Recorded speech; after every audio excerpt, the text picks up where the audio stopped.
Hello दोस्तों, आप सभी का स्वागत है आपके अपने इस यूट्यूब चैनल पर। और आप जिस परिणाम का इंतजार कर रहे थे उसका इंतजार अब खत्म होने को है। तो आज हम चर्चा करेंगे राजस्थान पशु परिचय रिजल्ट 2025 के बारे में, उनके डॉक्यूमेंट वेरिफिकेशन के बारे में, दो गुना लिस्ट के बारे में। तो शुरुआत है, आप सभी का स्वागत है। देखिए, सबसे पहले हम बात कर लेते हैं। जो पशु परिचय भर्ती है वो एक बड़ी भर्ती के रूप में अपना स्थान दर्ज करवा चुके हैं राजस्थान के अंदर।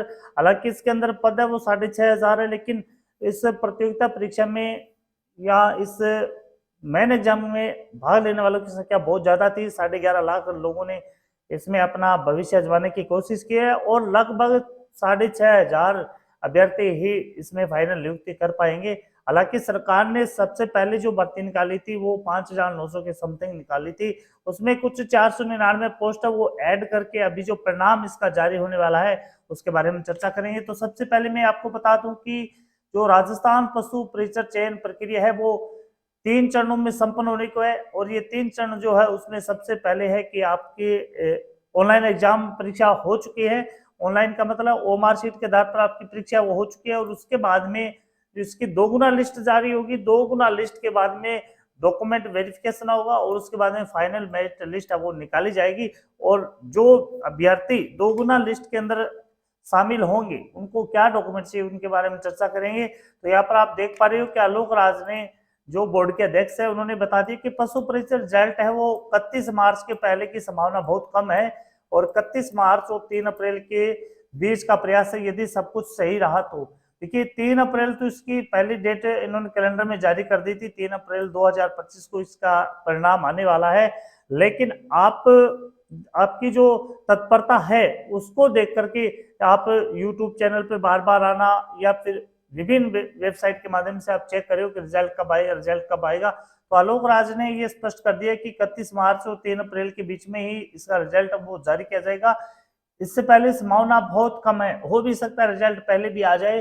तो इसकी संभावना है या तो मार्च लास्ट वीक के अंदर या फिर 31 मार्च से 3 अप्रैल के बीच में इसका रिजल्ट रहेगा। यदि आपका डॉक्यूमेंट वेरिफिकेशन के अंदर, यानी इसमें दोगुना की लिस्ट जारी की जाएगी।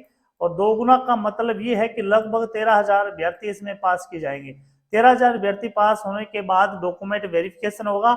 और डॉक्यूमेंट के अंदर आपको क्या क्या डॉक्यूमेंट चाहिए आप पहले ही तैयार करवा लीजिए। अगर आपको ये एहसास है, यानी जिस प्रकार से जनरल ओबीसी वाले हैं वो 110 प्लस अगर उनके नंबर बन रहे हैं तो वो अपने डॉक्यूमेंट तैयार करवा ले। उसी प्रकार SC ST है वो अगर उसके 95 या 98 से प्लस बने हैं तो अपने डॉक्यूमेंट है वो बिल्कुल तैयार करवा ले। तो आपका डॉक्यूमेंट वेरिफिकेशन के अंदर नाम जरूर आएगा। उसके बाद में फाइनल लिस्ट के अंदर 3-4 अंक का वो प्लस में होकर के जाएंगे। तो इसमें नॉर्मलाइजेशन की प्रक्रिया वो शुरू हो चुकी है और परिणाम इनका तैयार है। कब वेबसाइट पे जारी करेंगे उनके बारे में आलोक राज ने पहले ही बता दिया है। अब देखिए, डॉक्यूमेंट वेरिफिकेशन में आपको ये डॉक्यूमेंट अवश्य लेके जाने हैं, अन्यथा आप इस रेस से बाहर हो जाओगे अगर ये डॉक्यूमेंट नहीं है और अच्छे खासे नंबर आपके बढ़ने हैं तो भी। इसमें सबसे पहले देखिए एप्लीकेशन फॉर्म है, जो आपने अपने SSO ID के माध्यम से फॉर्म भरा था उसके प्रिंट आउट, रंगीन प्रिंट आउट होना चाहिए सभी डॉक्यूमेंट का। एडमिट कार्ड है वो जो आप एग्जाम के दौरान एडमिट कार्ड लेकर के गए थे, आप SSO ID के माध्यम से वो भी डाउनलोड कर सकते हैं। अगर अभी तक नहीं किया है, यानी आपने एग्जाम देकर के आए और वो आपका एडमिट कार्ड खो चुका है, तो अभी SSO ID पर अगर आपको दर्शित हो रहा है एडमिट कार्ड तो डाउनलोड कर ले। कहीं यह ना हो कि इनके परिणाम के दौरान एडमिट कार्ड है वो हटा दिए जाए, तो पहले ही अपने डाउनलोड करके रखे। आइडेंटिटी प्रूफ है तो इसमें कोई भी गवर्नमेंट इश्यूड आइडेंटिफिकेशन होना चाहिए, जिस प्रकार से आधार कार्ड हो गया, पैन कार्ड हो गया, वोटर ID हो गया, ड्राइविंग लाइसेंस या पासपोर्ट। तो डेट ऑफ बर्थ की यहाँ पर बात करें तो a document to verify your date of birth, usually your class 10 certificate of birth certificate. मैंने पहले आपको बताया था या तो 10वीं क्लास की मार्कशीट होनी चाहिए, आपका जन्म प्रमाण पत्र होना चाहिए। आधार कार्ड, पैन कार्ड ये डेट ऑफ बर्थ के प्रूफ नहीं होते। अगला है एजुकेशन क्वालिफाई। वैसे तो ये भर्ती है वो 10वीं स्टैंडर्ड पे रखी गई थी, तो 10वीं तक की मार्कशीट आपके पास होनी चाहिए। इसके अलावा आपने अगर 12वीं कर चुके हैं या ग्रेजुएशन है या कोई डिप्लोमा या फिर कोई अन्य सर्टिफिकेट आपके पास है जो इस जॉब की रिक्वायरमेंट्स रखता है वो आप तैयार रखें। रेजिडेंस प्रूफ के अंदर आप रखेंगे मूल निवास। A document of confirm your residence such your voter ID हो सकता है, ड्राइविंग लाइसेंस, आधार कार्ड और पासपोर्ट। इसके अलावा मूल निवास आपको अवश्य रखना है, तो डॉक्यूमेंट वेरिफिकेशन में जरूर चाहिए। कैटेगरी सर्टिफिकेट, देखिए इसमें जनरल वालों को तो रखना ही नहीं है, जो जाति प्रमाण पत्र है। इसके अलावा ST SC ओबीसी और ईवीएस, तो इनको या फिर जिनको आरक्षण में, जाति के आरक्षण में छूट दी जाती है, उनको जाति प्रमाण पत्र आवश्यक रूप से रखना है स्टेट का, और लगभग 12 महीने पुराना नहीं होना चाहिए। एक्सपीरियंस सर्टिफिकेट आपके पास है तो ठीक है, नहीं तो ये शायद ही बहुत कम मिलेगा आपको।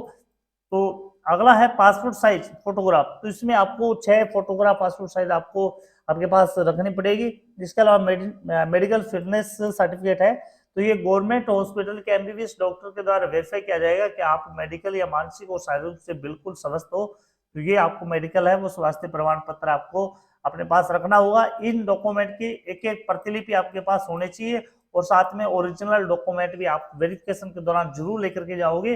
तो दोस्तों आप सभी को बेस्ट ऑफ लक रिजल्ट के लिए। तो जल्दी रिजल्ट जारी होगा, जल्दी आपका भविष्य का निर्माण होने जा रहा है। तो आपको अपने ये चैनल को आप जरूर सब्सक्राइब करें, ताकि आप हमें भी मोटिवेट कर सके और बहुत सारे बढ़िया कंटेंट के साथ आपको जानकारी उपलब्ध हो सके। जय हिंद दोस्तों।